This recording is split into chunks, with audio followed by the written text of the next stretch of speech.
has expressed concerns over the huge sums of money spent by the federal government on private entities, even after the privatization of the power sector. Senate Committee on Power made this feeling known at the presentation of the Power Sector Recovery Plan by the Minister of Finance, Zainab Ahmed. Ignatius Nkwo completes this report.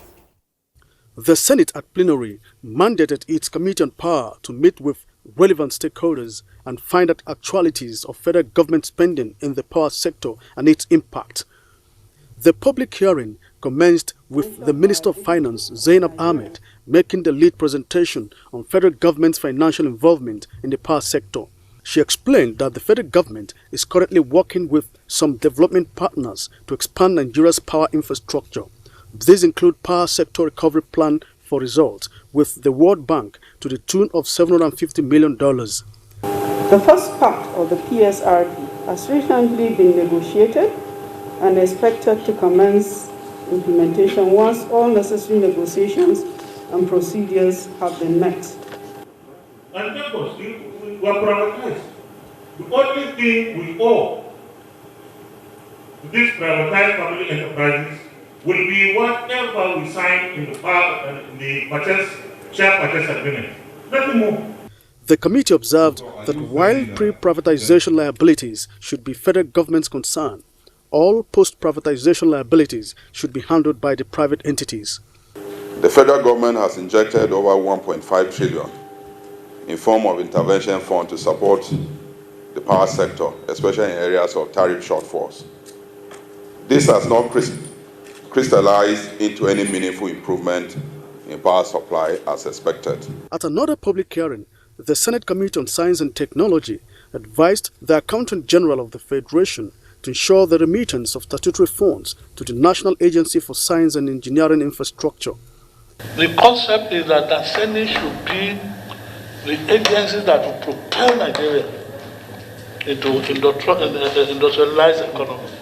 The committee demands that the government agencies be treated equally and requests that Nasani be given its statutory funding henceforth.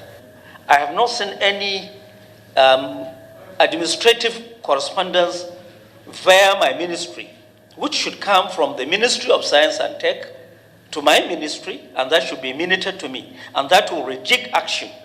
This is part of the committee's resolve to strengthen agencies under it. From the National Assembly, Ignatius Nkwo, NTA News.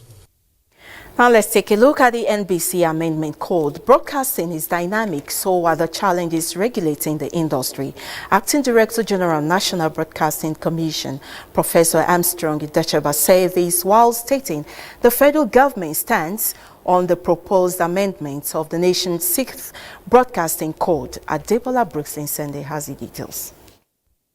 The Commission is responding to mixed reactions by players in the industry to the release of the amendment to the 6th edition of the Nigeria Broadcasting Code. Professor Armstrong Idachaba says they are considered healthy for the development of the broadcast industry in Nigeria. You have a product that is highly valuable and you are agreeing to share, to sub-license, and you come to a peaceful agreement where everybody is happy.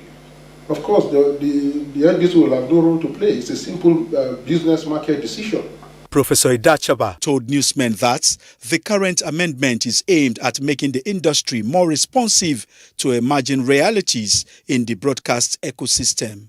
Consciously evolve a broadcast policy that will include our own people and give them space not only to participate, but also to grow, and also fundamentally to create avenues for revenue generation, even for the people you call the small players. The NBC acting DG said the board and management of the commission is extensively looking at all concerns and observations raised with a view to producing a regulation that will be in the best interest of the nation. The first code was issued in 1993 and the 6th, being amended, was published 4 years ago. The code represents the minimum standard for broadcasting in Nigeria, which shall be applied in accordance with professional ideals of broadcasting. Adebola Brookslyn Sunday, NTA News. Many thanks, Adebola, for that report. And that does it on this news package on NTA International. I'm Obiageli Ugoke. Thank you for watching, and you stay.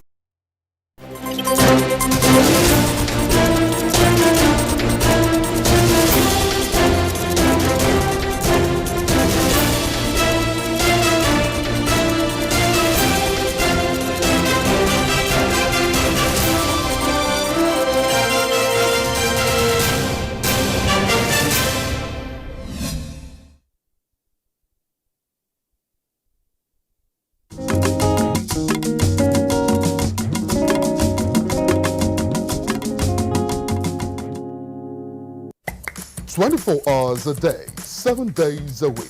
You can watch NTA International live on your TV, computer, iPad, tablet and phone.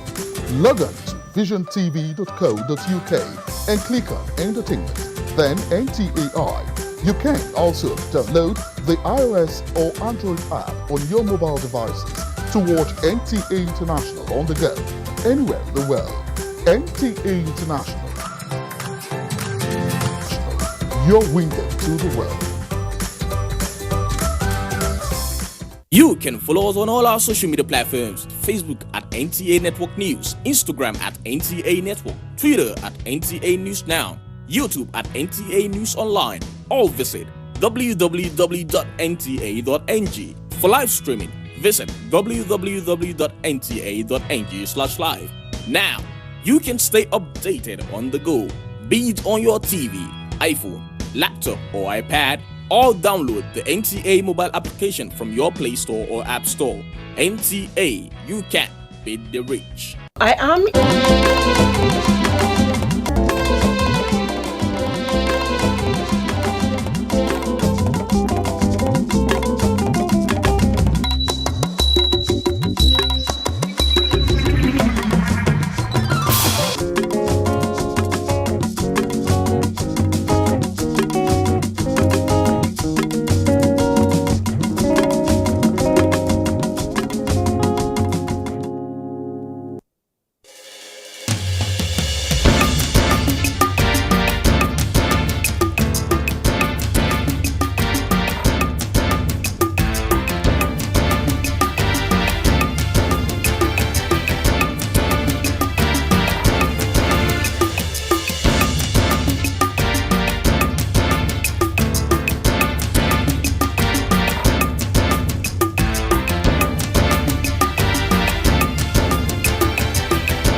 There's a proven expression that two people working together have a better chance of solving a problem than one person working alone. Acts of this nature enables organizations to overcome setbacks and challenges in a shorter time frame. Hello and welcome to the local content television program. I am Priya Faka and I'm glad to have you join us today.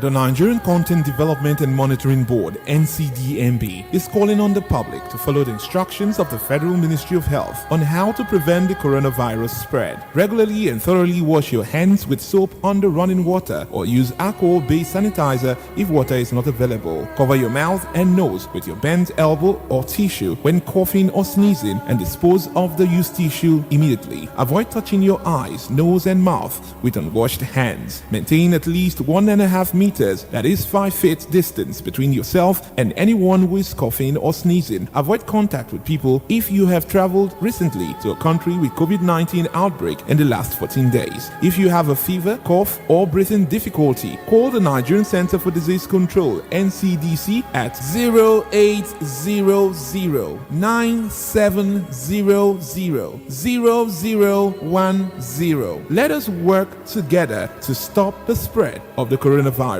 Reports any suspected case of COVID-19 to the NCDC toll-free line or visit NCDC website at ncdc.gov.ng for more information. This message is powered by the Nigerian Content Development and Monitoring Board, NCDMB.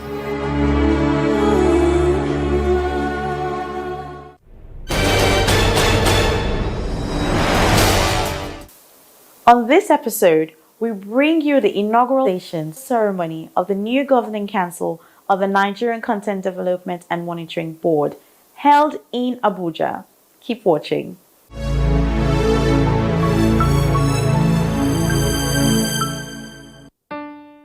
The Governing Council is the highest decision-making organ of the Nigerian Content Development and Monitoring Board, NCDMB. Section 75 of the Nigerian Oil and Gas Industry Content Development Act empowers the Governing Council to manage and superintend the affairs of the board and make rules and regulations for its proper functioning, among other responsibilities.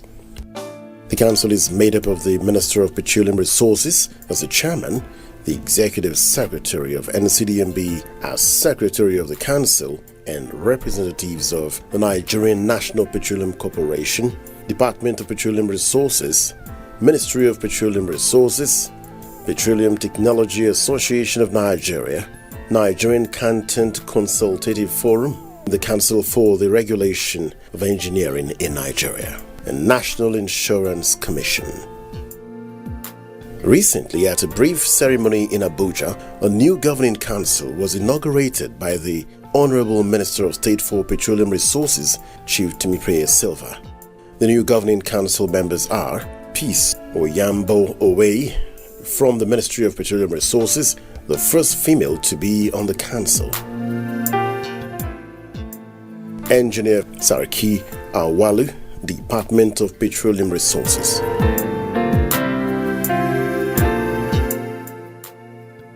Engineer Farouk Said, Nigerian National Petroleum Corporation.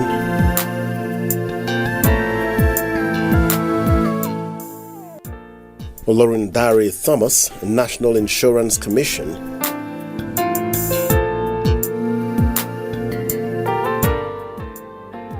And Nicholas Odinue, Petroleum Technology Association of Nigeria, PETAN. Returning members of the council include Mina Oforiokuma, Nigerian Content Consultative Forum, Engineer Abdul Kashim Ali, representing the Council for the Regulation of Engineering in Nigeria. In his welcome address, the Executive Secretary NCDMB, Engineer Sibikasewa Bote, thanked the Honorable Minister of State for Petroleum Resources, Chief Temitope Silva, for showing exemplary leadership and expressed delight over the new governing council members to be inaugurated.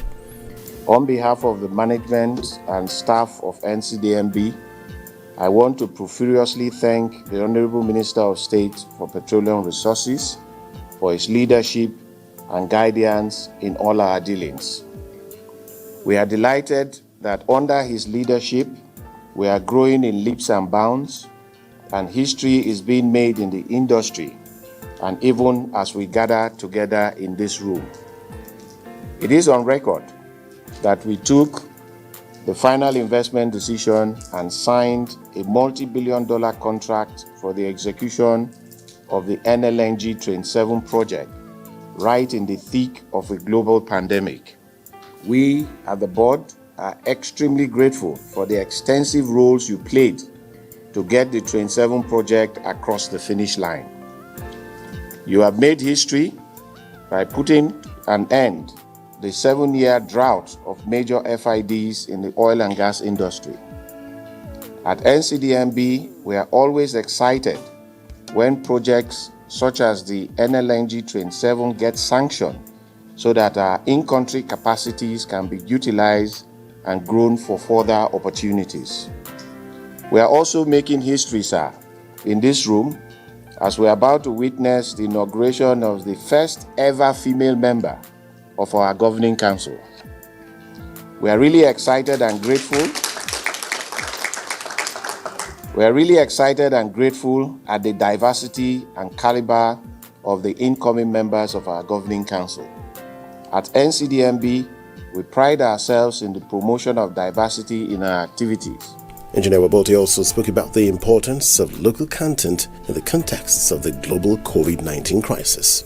COVID-19 has shown that when there are existential threats and nations are forced to close their borders, the ability of a country to cater for its people in a safe and secure environment is inversely proportional to its level of reliance on importation. Most nations diverted their